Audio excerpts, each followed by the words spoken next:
Special guest tonight, Yak Gotti on Justice Served. He has been representing Yak Gotti. You've stated repeatedly that you would tell the police anything to stay out of jail, right? Yes. His name is Doug Weinstein. You know him well. I said he's been there for 427 years, and he looks pretty good as Jonathan the Vampire, because he may never get out. And according to the state, if you have red behind you, that means somehow you're a killer, and you're in a gang, and you're responsible for any other person that may be in the picture. So we're coming in the picture, Michael. You and I are now gang members. We can be charged in Atlanta, Georgia. Doug, I want you to give me everything. I want you to tell me everything that's happened recently, and what's going on in this trial. You know, what is this case? Is it like flying an airplane where you get days and days of dullness and then moments of terror? And you know, we have this new judge here, but quite frankly, she's not really moving things along that much. I mean, I think she's giving the prosecutors a harder time. I mean, they don't go in and saying, ha, ha, ha, I can just argue and all. But you've got a person on trial here. You've got a client on trial here. Yeah. You know, and I know he did. I was watching today, Take It to trial, that the rap he did with Young Thug, Yak Gotti, and Gunna. And again, I'll say you represent Yak Gotti. For those who don't know who he is his career was just really taking off. Yeah. And now, I just read something that this case is going to go to 2027. Is that possible? Let's talk about recent outrages. How's this? It's not this week, because this week's only a day old. But I'm sure by the end of the day tomorrow we'll have an outrage. The last week was the end of a witness that the state said was going to take 3 hours of direct examination. That witness was on the stand for a week.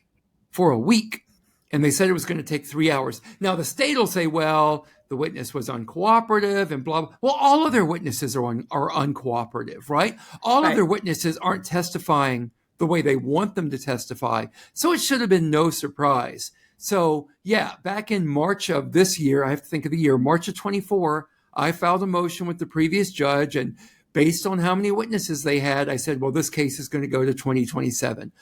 That's when they had 700 witnesses on their witness list. They've got about 100 witnesses left. They've been through roughly 100. So right now I'm predicting summer of 2025. Meanwhile, you know, I renewed my motion to limit the time the state had to present their case, because I think they've been so abusive in their lackadaisical attitude on presenting witnesses. Meanwhile, my client's locked up at Rice Street. So after that 3-hour witness took a week, I renewed my motion.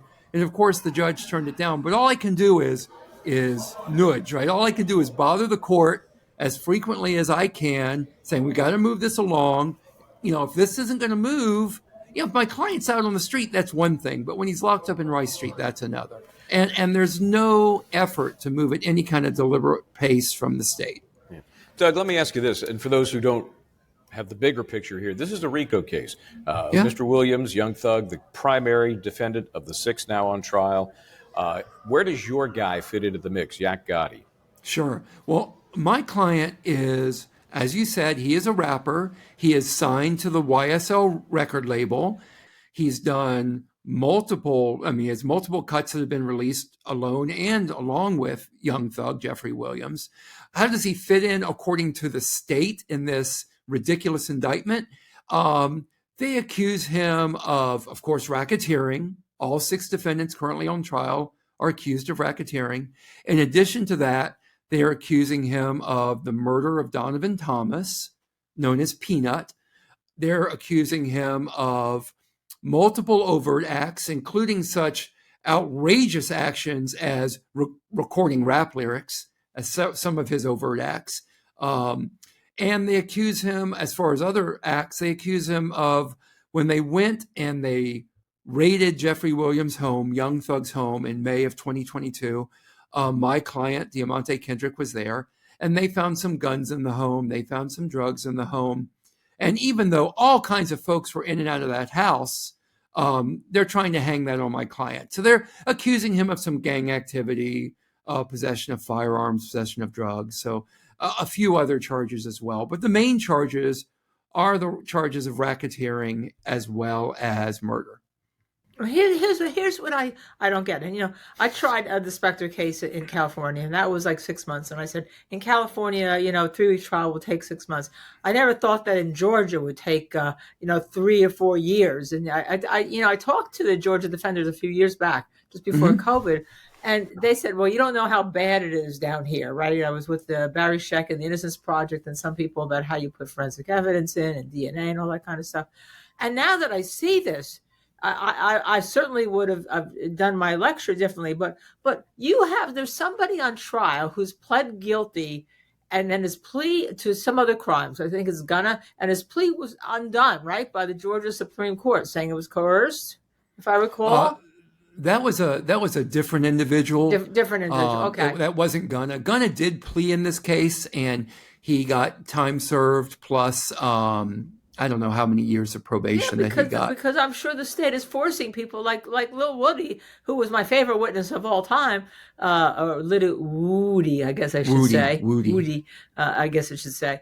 The states have bases how they do that, but in this case, there was a judge who said, hey, I'm going to, on that other client, I'm going to not treat you very fairly at trial if you don't plead. So pled. It was reversed on appeal by the Georgia Supreme Court. Blah, blah, blah. Came back and he had an Alford plea because he had spent 5 years in jail. And now they're using the same stuff against him to say, hey, he's part of a RICO claim. And I only bring that up because it's so outrageous that it would happen against him. You have a client who's been sitting in jail who says, hey, I'm not guilty. And the lyrics are one of the biggest things against him. Yeah, I have fought before, and I'll continue to fight the use of lyrics against my client. I think that, and I don't need to go into it all, but I guess because of this case, because of this case, I have spent I don't know how much time researching the use of lyrics, and I'll tell you this, big picture wise, lyrics are only used against people of color. Those are the only folks lyrics are used against. And so people will say some racist things like, well, those are the only ones that get in trouble. But that's not the case at all. Those are not the only artists that get into trouble. When I argued this before Judge Glanville in, November of 2023, I got to think of the year, I put up 6, 7, 8 examples of country music singers who have lyrics. Those lyrics, there's a nexus, there's a connection between those lyrics and the crimes they were accused of. And those lyrics were never used against those country singers because folks understand that in country music, not every lyric is autobiographical, So, but for some reason, I always sing Johnny Cash. I shot a man arena just to watch him. Yeah, and I you know what? Sing that. Terribly. Right, and the state was prepared for me to use that Johnny Cash lyric, and they were prepared for me to use the Bob Marley lyric about I shot the sheriff. Right. But I don't think those are the best examples because those individuals were not charged with crimes, and they weren't charged with crimes. So those are easy ones for the state to shoot down. But I used very specific incidents of lyrics that were written that had some connection to the crime charge and they weren't used. And I'll tell you how racist it is.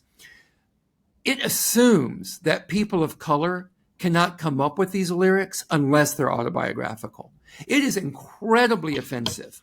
So you have that. You have all the First Amendment issues. But I'll tell you one thing. If you look at all the cases where lyrics are used, what you will find is there is some connection between the lyric and the crime charge. In the case with my client, Diamante Kendrick, who sings under Yak Gotti, that's his stage name, the lyrics they want to use against him have absolutely no connection to the crimes that they've charged him with. They talk about things like, bodies on bodies or take it to trial or whatever it is. And they're not accusing him of any of these things. So these lyrics are used purely to inflame the jury. Yeah. In the best case scenario, if there's corroboration and that's one more little something, maybe I don't like it at all, but maybe in that scenario, maybe. But I think this is outrageous. It really is. In that case, I can maybe understand it a little bit. I would still fight against it. I'm going as far as I can. Right. Yeah. I would still argue against it. Of course. But where there's no connection, it's just bad. I don't think it's anything other than artistic expression. But there's so many ways you could keep this out. Bad character evidence. I mean, you two know. Let me ask a question. Yeah. Linda talked about Lil Woody, because I was looking again at some of your cross-exam of him, where I think you used you're great. I think you used the legal term bullshit, as I recall. I did. I used that term bullshit. You've heard the word, I'm just going to say it once, you've heard the word bullshit a bunch in the past couple of days. Right. So we'll just say BS. Is that basically what you were telling the police, BS? Yes. So you're a bullshit artist. You're a BS artist. At As the you can time. see. I'm sorry. I said, as you can see. Okay. Or at least you were several years ago, correct? And I told them that. Okay. You were basically saying, dude, we all know you're a liar. You're always a liar. So apparently you had some come to Jesus meeting or moment, and now what you're saying here on the stand is not a lie. How do you think his testimony on the whole played out for this jury? On the whole, I would say on the whole, if I were a juror, I would say I put no credibility in anything that he has to say. I would throw out everything about me personally. I'd throw out everything that Lil Woody said, whether he said it to the cops, even maybe to some degree whether he said it on the stand. I'm not sure.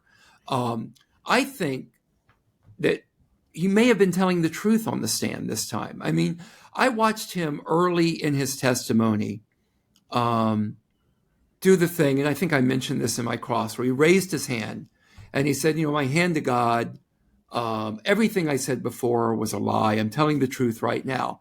And I didn't think a lot of it at the time until I stumbled on an interview that he gave in early August, where he really did seem extremely sincere about understanding that, well, maybe God does exist because of these things that happened in my life. So I think I took an unusual tack in my cross in that I asked him open-ended questions versus leading questions, because I thought if the jury could see him saying in his own words about his recognizing that God existed, and thus I think giving credibility to his statement, my hand to God, what I'm saying here is the truth, and what I said before was a lie.